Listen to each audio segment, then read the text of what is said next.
தன்னை நிலைநிறுத்திக் கொள்வதற்காக இவர் கட்சியை பலவீனப்படுத்துறாரு.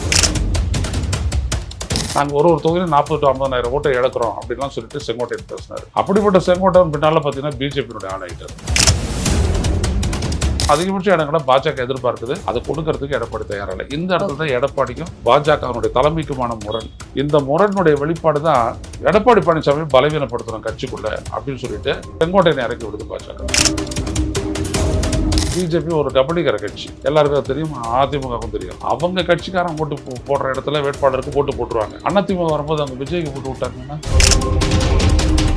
முதல்ல சொன்னார் மெகா கூட்டணினாரு, அப்புறம் ஒரு பிரம்மாண்ட கட்சி வரும் அப்படின்னாரு, எதுவும் வரல. ஒருவேளை இவருக்கும் பாஜகவுக்கும் சண்டை வந்து பாஜக வெளியேறி அப்ப இவர் வந்துட்டு விஜயோட சார்னா விஜய் அதுக்கு ரெடியா தான் இருப்பாரு.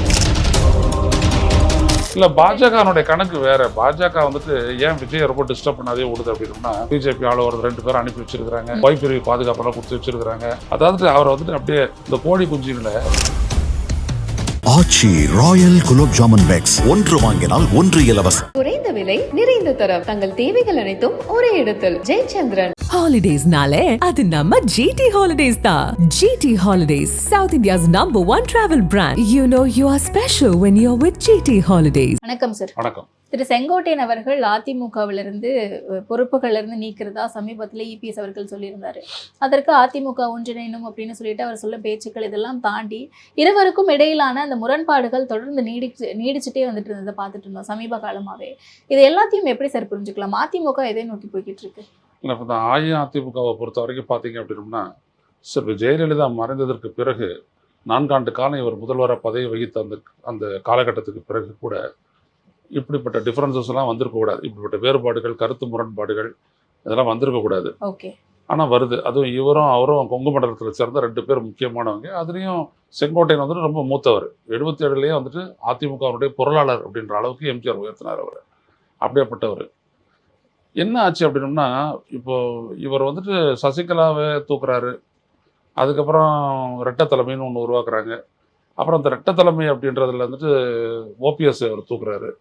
அதுக்கப்புறம் இவருக்கு ஆதரவாளர்களாக இருக்கக்கூடியவங்களெல்லாம் பொதுக்குழுவில் மற்ற நிர்வாக அமைப்புகளெல்லாம் ஏற்படுத்துகிறாரு. மற்றவங்களாம் நிற்கிறாரு. அது என்ன ஆகிடுது அப்படின்னா, கட்சியில் வந்துட்டு ஒரு பிளவை ஏற்படுத்திருச்சு.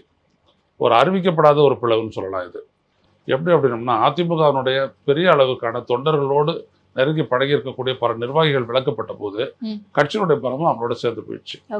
இது எங்க பிரதிபலிச்சதுன்னா, 2019ஆம் ஆண்டு நடந்த மக்களவை தேர்தலையே அம்மா மக்கள் முன்னேற்ற கழகம் 22 லட்சம் ஓட்டு வாங்கினாங்க. இத்தனைக்கும் ஒரு 2000 பூத்தில் வந்துட்டு அவங்களுக்கு ஒரு ஓட்டு கூட இல்லாத பண்ணிட்டாங்க பிஜேபி. அது வேற. அப்போ 22 லட்சம் வாக்குகள் பெற்ற 5.5% ஓட்டு யாருடைய ஓட்டு? அதிமுக. இப்போ நடந்த மக்களவை தேர்தல் எடுத்துக்கங்க. மக்களவை அப்புறம் அதுக்கு முன்னாடி 2021 தேர்தலில் பார்த்தீங்கன்னா, தினகரன் வாங்கின ஓட்டு வந்துட்டு கிட்டத்தட்ட 20-25 தொகுதிகளில் வந்துட்டு அதிமுகனுடைய வெற்றியை பாதிச்சிருக்கு தென் மாவட்டங்களில். அதுக்கப்புறம் இப்போ மக்களவை தேர்தலில் நீங்கள் பார்த்தீங்க அப்படின்னா, ஓபிஎஸ் வந்துட்டு ஒரு சுயேட்சை சின்னத்தில் நின்று அவர் 3.5 லட்சம் ஓட்டு வாங்கிட்டார். ஆனால் அஇஅதிமுக இரட்டையிலை சின்னத்தில் நின்று அந்த வேட்பாளர் வந்துட்டு வெறும் 1 லட்சம் ஓட்டு வாங்கி டெபாசிட் எடுக்கிறார். அப்போது அதிமுகனுடைய பலம் வந்துட்டு கட்சியிலிருந்து வெளியேற்றப்பட்டவர்களோடு போயிடுச்சு. இதெல்லாம் பார்க்குறவங்க தான் என்ன சொன்னாங்கன்னா, அப்போ நீங்கள் எல்லாம் ஒன்றா ஆகணும், அப்போ தான் மறுபடியும் அந்த பழைய பலத்தை பெற முடியும்னு. ஆனால் அதை எடப்பாடி ஏற்றுக்கிறதுக்கு தயாராக இல்லை. ஓகே. ஸோ அந்த முரண்பாடுகளினுடைய மூலமே இங்கே தான் இருக்குது. தன்னை நிலைநிறுத்திக் கொள்வதற்காக இவர் கட்சியை பலவீனப்படுத்துறாரு அப்படின்றது தான் எல்லாருடைய பேச்சும். அது சசிகலா இருந்தாலும் சரி, ஓபிஎஸ் இருந்தாலும் சரி, ஒரு டிடிவியாக இருந்தாலும் சரி, செங்கோட்டையன் யாராக இருந்தாலும் இப்படிதான். ஒரு இந்த 6 பேர் போய் சந்திச்சு பேசணும்னாங்களே, அது இதுக்காக தான் பேசணும்னாங்க. அதிமுகனுடைய பலம் குன்றி போயிருக்கு. இதை மறுபடியும் ஒரு பலம் வாய்ந்த நிலைக்கு உயர்த்துறோம் அப்படின்னா அது எடப்பாடி பழனிசாமி ஏற்றுக்கல. ஸோ அப்போதுலேருந்து அது ஒரு புகைச்சலாக இருந்திருக்குது. அதுக்கு பிறகு என்னன்னா, இவருக்கு எதிராக இவரையும் தாண்டி செயல்படுறதுக்கான சிலரை வந்துட்டு உருவாக்கக்கூடிய முயற்சின்னு பாரதிய ஜனதாவை ஈடுபடுது.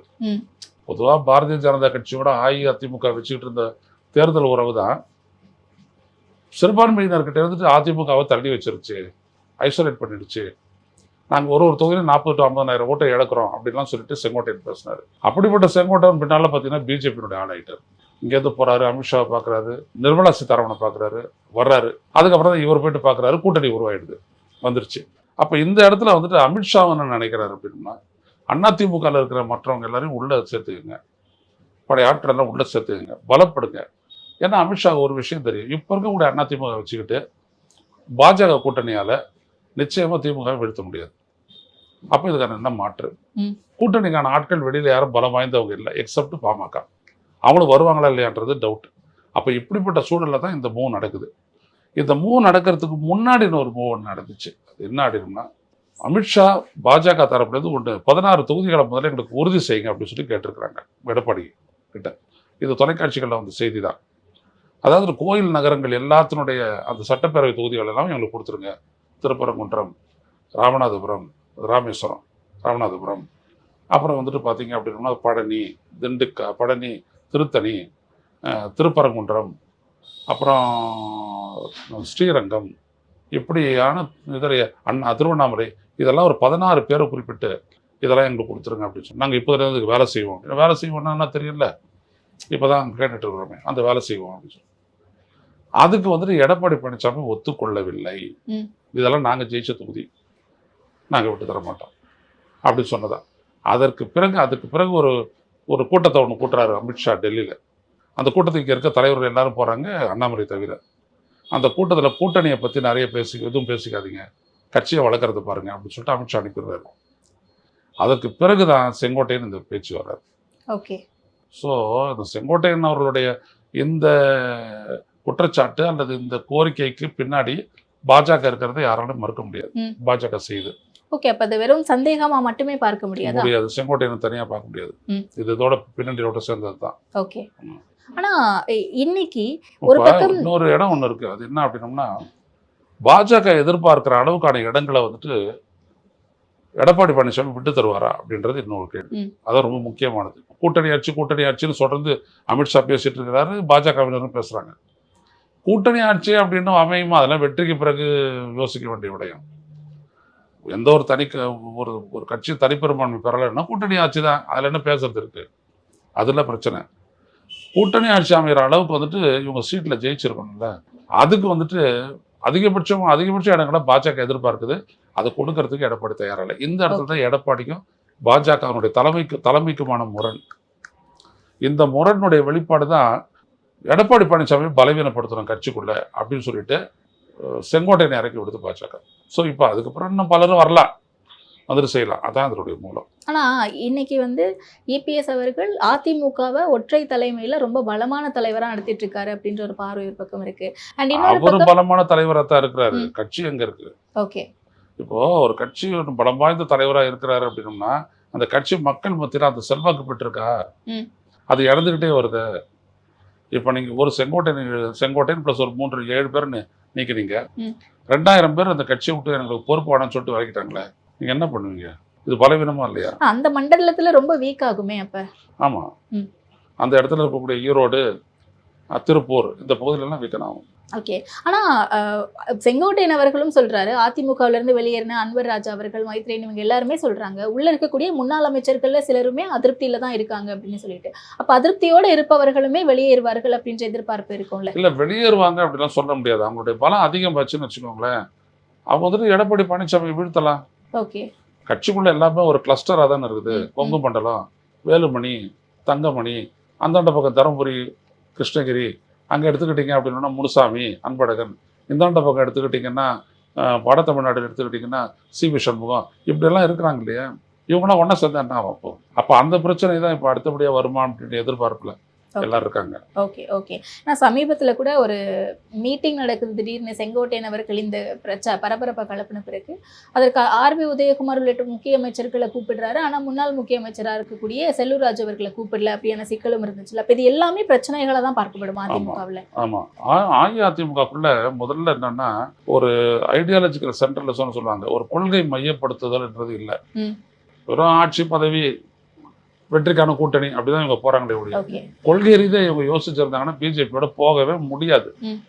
அது ஒரு காலச்சூழல், அரசியல் சூழல் அப்படின்னு சொல்லலாம். இது அந்த மாதிரிலாம் இல்லை. இவங்களே விரும்பி போறாங்க, அவங்களும் இவங்களை ப்ரெஷர் பண்ணி இழுத்துக்கிறாங்க போது. இப்போ இந்த இடம் தான் வந்துட்டு அதிமுகக்குள்ள ஏற்படக்கூடிய எல்லா முரண்களுக்கும் காரணம். வெறும் பதவி, வெற்றி பெறுவதற்காக ஒரு கூட்டணி அப்படின்னு சொல்றாங்க. இதை கட்சிக்காரங்களும் மக்களை ஏற்றுக்க மாட்டாங்க. இதுதான் இங்கே பிரச்சனை. நீங்கள் சமூக நீதிக்கு நின்னீங்கன்னா சமூக நீதிக்கு எதிராக பாஜக இருக்கு, நீங்கள் தமிழ்நாட்டுடைய உரிமைக்கு நின்னீங்கன்னா அதுக்கு எதிராக பாஜக இருக்குது. இப்படி நீங்கள் ஒரு பிரச்சனையாக நீங்கள் பார்த்துக்கிட்டே போனீங்க அப்படின்னோம்னா, விவசாயிகள் வந்துட்டு பிரச்சனை தமிழ்நாடு மாநில அரசுகிட்ட இருக்கணும் அப்படின்னோம்னா அது ஒன்றிய அரசுகிட்ட இருக்கணும்னு அவங்க சொல்லுவாங்க. கல்வி முழுமையாக அவங்க 3 மொழி கொள்கை, இவங்க 2 மொழி கொள்கை, இப்படி எல்லாத்துலேயும் மாறுபட்டு வரும்போது எப்படி இது ஜெல்லாகும்? ரெண்டாவது விஷயம், ஓட்டு டிரான்ஸ்ஃபர் அப்படின்ற ஒரு முக்கிய பிரச்சனை இருக்கு. அதிமுககாரன் நிச்சயமா பாஜகவுக்கு ஓட்டு போட மாட்டான். ஓகே. அதே மாதிரி பாஜக அவங்க ஒரு கால்குலேஷன் போடுறாங்கல்ல சார், கடந்த நாடாளுமன்ற தேர்தலில் அந்த ஓட் பெர்சன்டேஜ் கணக்கு ஆட் பண்ணனும்னா இந்த முறை ஜெயிக்கிறதுக்கான வாய்ப்பு இருக்கு, போன முறையே ஜெயிச்சிருக்கலாம் அப்படின்னு. அப்போ 2021 ஜெயிச்சிருக்கலாமே, ஏன் தோத்தாங்க? ஸோ பர்சன்டேஜில் எப்பொழுதுமே ஓகே. அப்போ அந்த நேரத்தில் நிலவக்கூடிய இஷ்யூ அதை பொறுத்து தான் மக்கள் வாக்களிப்பாங்க. ஸோ அவங்களுக்கு அதிமுகவினுடைய ஆதரவு வாக்குகளாக இதுவரைக்கும் இருந்திருக்கலாம், இப்போ ஸ்டாலினுடைய செயல்பாட்டுக்கு மாறலாம். இல்லை ஸ்டாலினுக்கு வாக்களித்தவங்க அந்த அதிருப்திக்கு வந்துட்டு அஇஅதிமுகவுக்கு வாக்களிக்கலாம், ஆனால் பிஜேபிக்கு போகாது. ஓகே, இதுதான் நான் சொல்லக்கூடிய விஷயம். ஏன் அப்படின்னா தமிழ்நாட்டினுடைய அரசு எப்படி அரசியல் சார் தனித்தனியா கன்சாலிடேட் ஆகும்னு கேக்குறேன். அதிமுக பாஜக ஒண்ணா கூட்டணியில இருக்கும்போது அதிமுகக்கு தனியா பாஜக இல்ல, அதிமுக வாக்கு திமுக வாக்கு அவ்வளவுதானே, பொது வாக்குகளே இல்லையா? உங்களை கேட்குறேன், பொது வாக்குகளே இல்லையா? இப்போ நீங்கள் அதிமுக ஓட்ட, திமுக ஓட்ட, பிஜேபி ஓட்ட, காங்கிரஸ் ஓட்டா ஓட்டு போடுறீங்கல்ல, நீங்க எந்த ஓட்டு சொல்லுங்க? நீங்க எந்த ஓட்டு? பொது ஓட்டு தானே, பொது ஓட்டு தான். அப்ப நீங்க வந்துட்டு எப்படி இதை எல்லாரையும் ஒட்டு மொத்தமா இது அதிமுக ஓட்டு இது பிஜேபி ஓட்டுன்றீங்க? அப்படிலாம் ஒண்ணு வரவே வராது. இல்ல, அதிமுக பாஜக ஒன்னா கூட்டணியில இருக்கும்போது அந்த வாக்குகள் எப்படி பாஜகவுக்கு போட மாட்டாங்க அதிமுகவுக்கு போடுவாங்க, தனியா எப்படி பிரிக்கிறதுன்னு கேக்குறேன். இப்போ பாஜக வந்துட்டு ஒரு அடையாளம், அது ஆர்எஸ்எஸ் இந்துத்துவம் அப்படின்ற ஒரு அடையாளம். அண்ணா திராவிட முன்னேற்ற கழகம் அப்படின்றது வந்துட்டோம்னா பெரியார் அண்ணா அந்த அடையாளம், எம்ஜிஆர் அப்படின்ற ஒரு அடையாளம். ஸோ இந்த அடையாளம் ஒன்றும் போகாது, ஒத்து போகாது. இப்போ தமிழ் இருமொழி கொள்கை அப்படின்ற ஒரு இடத்துல தான் அதிமுககாரன் தொண்டனும் நிற்பான், அவங்களுடைய கட்சிக்கு வாக்களிக்கிறவன் நிற்பான். அவங்க பிஜேபிக்கு ஓட்டு போட மாட்டாங்க, ஏன்னா இவங்க தான் இந்திய திணிப்பாங்கன்னு தெரியும். அதனால் இவங்களுக்கு ஓட்டு போடுவாங்க, ஏன்னா இவங்க மேலே இருக்கக்கூடிய அந்த அபிமானம், அதனால் ஓட்டு போடுவாங்க. இந்தாண்ட போட மாட்டாங்க. இதுதான் இந்த டிரான்ஸ்ஃபர் ஆகாதுன்னு சொல்றதுக்கான காரணமே. புரியுதுங்களா? ரெண்டாவது, பிஜேபி ஒரு கபடிகர கட்சி, எல்லாருக்கும் அது தெரியும், அதிமுகவுக்கும் தெரியும். அவங்க என்ன பண்ணுவாங்கன்னா அவங்க கட்சிக்காரன் ஓட்டு போடுற இடத்துல வேட்பாளருக்கு ஓட்டு போட்டுருவாங்க. அதிமுக வரும்போது அவங்க விஜய்க்கு போட்டு விட்டாங்கன்னா இப்படியெல்லாம் ஒன்று இருக்கு இல்லையா? அவங்களுக்கு என்ன, தமிழ்நாட்டில் அவங்க ஆட்சியை கைப்பற்றணும், கூட்டணி ஜெயிக்கிறதுக்காக தான். கூட்டணி கட்சி ஜெயிக்கணுன்றது அவங்களுக்கு கிடையாது. கூட்டணி கட்சி பலவீனமான அவங்களுக்கு வசதி தான், இப்படியெல்லாம் பண்ணுவாங்க. ஓகே. ஆனா இன்னொரு சூத்திரமும் இருக்குது, அதை சொல்ல வேணாம். இல்ல சொல்லலாமே, நான் சொல்றேன். புரியுது. பட் ஆனா இப்ப செங்கோட்டையன் அவர்களுடைய இந்த முடிவு அப்படிங்கிறது, அதிமுக தொடர்ந்து ஒரு மெகா கூட்டணி அமைப்போம் அப்படின்றதான் போற இடத்துல பிரச்சாரங்கள்ல பல இடங்களை சொல்லிட்டு இருக்காரு இபிஎஸ் அவர்கள். ஆனா இன்னைக்கு பாஜக மட்டும்தான் இருக்காங்க, அதுவே அவங்களுக்கு பலகீனமா போகும் அப்படின்னும் போது டிடிவி தினகரன் அவர்கள் இல்ல, ஓபிஎஸ் கிடையாது, பாமகவுமே ஒரு நிலைப்பாட்டு முழுமையா எடுக்கல, தேமுதிகவும் அதே நிலைப்பாட்டுல தான் இருக்காங்க. எப்படி இது மெகா கூட்டணி ஆகும்? அவர் மெகா கூட்டணி அப்படின்றது சொன்னது வந்துட்டு என்னன்னா பலத்தினுடைய அடிப்படையில் தான் கூட்டணி அமையும். இப்போ ஒரு கட்சியை அதிமுக பாஜக கூட்டணி வெற்றி பெறும் நினைச்சாதான் உள்ள வருவாங்க, இல்லாட்டி அவங்க ஏன் வர போறாங்க? திமுக தலைமையிலான அணி வந்துட்டு வெற்றி கூட்டணி, அதுல இருக்கிறவங்க யாரும் வெளில வரல, ஏன்னா ஜெயிக்க முடியும்னு தெரியும். அப்போ இவங்களுக்கெல்லாம் வேற வழியில ஒரு 3வது ஆப்ஷன் தான் பார்ப்பாங்க. ஏன்னா 3வது ஆப்ஷனும் 2வது ஆப்ஷனும் ரெண்டும் ஒன்று தான். அண்ணா திராவிட முன்னேற்ற கழகம் பிஜேபி அப்படின்றதும் 3வது உருவாக போற கூட்டணியும் வந்துட்டு கிட்டத்தட்ட அந்த ஈக்குவல் ஃபுட்டேஜ் தான். 2 பேருக்குமே வந்துட்டு என்னன்னா அவங்களுக்கு திமுகவுடைய அதிருப்தி ஓட்டு தான் அவங்களுடைய பலமா வரும். அந்த அதிருப்தி ஓட்டு எவ்வளவு, இதெல்லாம் தான் இப்போ வந்துட்டு பெரிய கண்டென்சியஸ் இஷ்யூ. இதை நம்ம சாதாரண முடிவெடுத்துட முடியாது. ஏன்னா இது வந்துட்டு உள்ளபடியே அதிருப்தி இருக்குதா, அது எந்த அளவுக்கு இருக்குது அப்படின்றதெல்லாம் வந்துட்டு அடுத்த ஆண்டு பிப்ரவரியில தான் நம்ம முடிவெடுக்க முடியும், அதுக்கு முன்னாடி பண்ண முடியாது. அது ஒன்று. ரெண்டாவது விஷயம், இவங்களுக்கு ஒரு ஆப்ஷனே இல்லை, இவங்களாம் ஒன்றா சேர வேண்டியதுதான். ஏன்னா டிடிவி தினகரனோ ஓபிஎஸ்ஓ ராமதாஸோ விஜயோ இவங்கெல்லாம் தனியாக நின்று எதுவும் சாதிக்க முடியாது. அப்போ இவங்கெல்லாம் ஒரு கன்சாலிடேட் ஆவாங்க. அது இயல்பான பொலிட்டிக்கல் அட்மாஸ்பியர். அப்படி ஆகும்போது அவங்க அதிமுகவை எப்படி பாதிப்பாங்கன்றது வருது.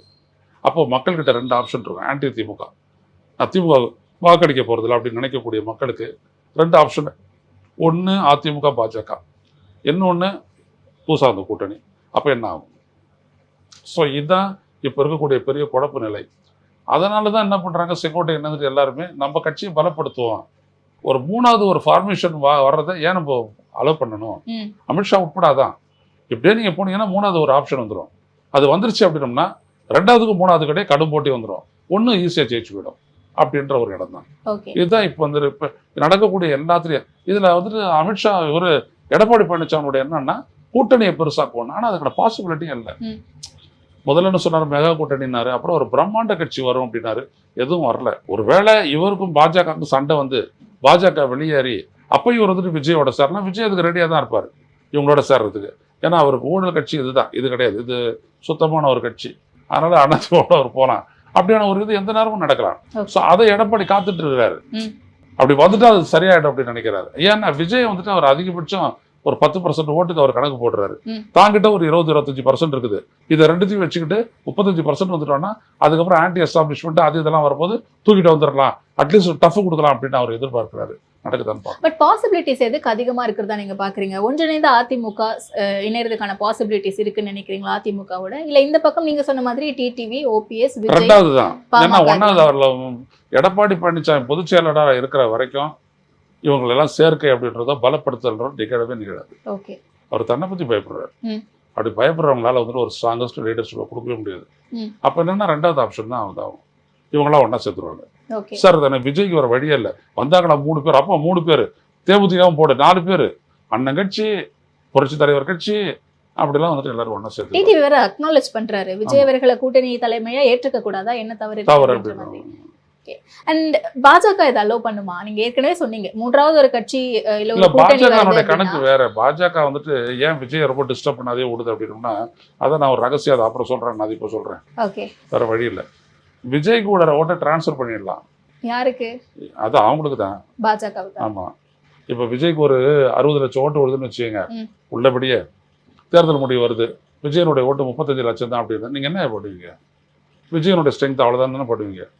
விஜயனுடைய அப்படிதானே பண்ணுவீங்க. ஆனா யாருக்காவது தெரியாது அவர் விழுந்த ஓட்டு எவ்வளவு டிரான்ஸ்ஃபர் ஆயிருக்கும். டிரான்ஸ்ஃபர் பண்ணிட்டு இருப்பாங்க. அதான் இவிஎம் பண்ணி இவங்க நல்லா வந்திருப்பாங்க. ரெண்டாவது பெரிய கட்சி, ரெண்டாவது இந்த கூட்டணி நிறைய இடம் வாங்கியிருக்கும். ஒரு எலெக்ஷன் அப்படின்றது ஒரு 5000-10,000 ஓட்டில் தான் கிட்டத்தட்ட ஒரு 70% 75% ரிசல்ட்ஸ் வந்துடும். பார்லிமெண்ட்டே அப்படிதான் இருக்கும். ஆல்ரெடி நம்மளே பேசியிருக்கோம். ஆமா. அப்படிப்பட்ட இடத்துல இப்போ ஏ போட்டிடுறாங்க, பி, சி, டி நாம் தமிழர் இப்படி இருக்கு இல்லைங்களா? இந்த சிடி அப்படின்ற 3வது 4வது இடத்துல இருக்கக்கூடிய வேட்பாளருடைய ஓட்டை வந்துட்டு இவங்க ஈஸியாக மாற்றலாம். பாதி ஓட்டை ப்ரோக்ராமிங்லேயும் மாற்றலாம், தேர்தல் முடிஞ்சிட்ட உடனே மாற்றலாம். அதை பேட்டரி சார்ஜ் அப்படியே தானே இருக்க போகுது, சார்ஜ் போகவே போகாது. நீங்க அப்ப சொன்ன அந்த கபலீகரம் தான், அவ்வளோதான். அதை அவங்க பண்ணுவாங்க. இப்போ அதனால தான் அவங்க பார்த்தீங்க அப்படின்னா பிஜேபி ஆள ஒரு 2 பேர் அனுப்பி வச்சிருக்கிறாங்க. அப்புறம் வந்துட்டு ஓய்பிரிவு பாதுகாப்பெல்லாம் கொடுத்து வச்சிருக்கிறாங்க. அதாவது அவரை வந்துட்டு அப்படியே ஒரு இந்த கோழி குஞ்சுங்களை கோழி பத்திரமா கூட்டு போகுமே, வாத்து குஞ்சுங்களை அப்படியே பத்திரமா கூட்டுப்பேன், அந்த மாதிரி விஜய் அவங்க தட்டிட்டு போறாங்க. அவ்வளவுதான். இப்ப நீங்க சொன்ன அந்த பிஜேபி ஆட்கள் 2 பேர்ல ஒருத்தர் தெரியும், இன்னொருத்தர் யாரு சார்? தெரிஞ்சுக்கோங்க நீங்களே கொஞ்ச நாள்ல. அவர்தான் இப்ப ஐஆர் படம்லாம் நிறைய பண்றாரு. ஆமா. கடைசியா வந்து சேர்ந்தவர். அதுதான் கடைசியா வந்து சேர்ந்தவர் தான் தெரியும். முன்னாடி இருந்தவர் யாருன்னு தெரியலையே சார். தெரியும். ஆச்சி ராயல் குலோப் ஜாமுன் பேக்ஸ், 1 வாங்கினால் 1 இலவசம். குறைந்த விலை, நிறைந்த தரம், தங்கள் தேவைகள் அனைத்தும் ஒரே இடத்தில். ஜெயச்சந்திரன். ஹாலிடேஸ்னாலே அது நம்ம GT Holidays தான். GT Holidays, South India's #1 travel brand. You know you are special when you're with GT Holidays.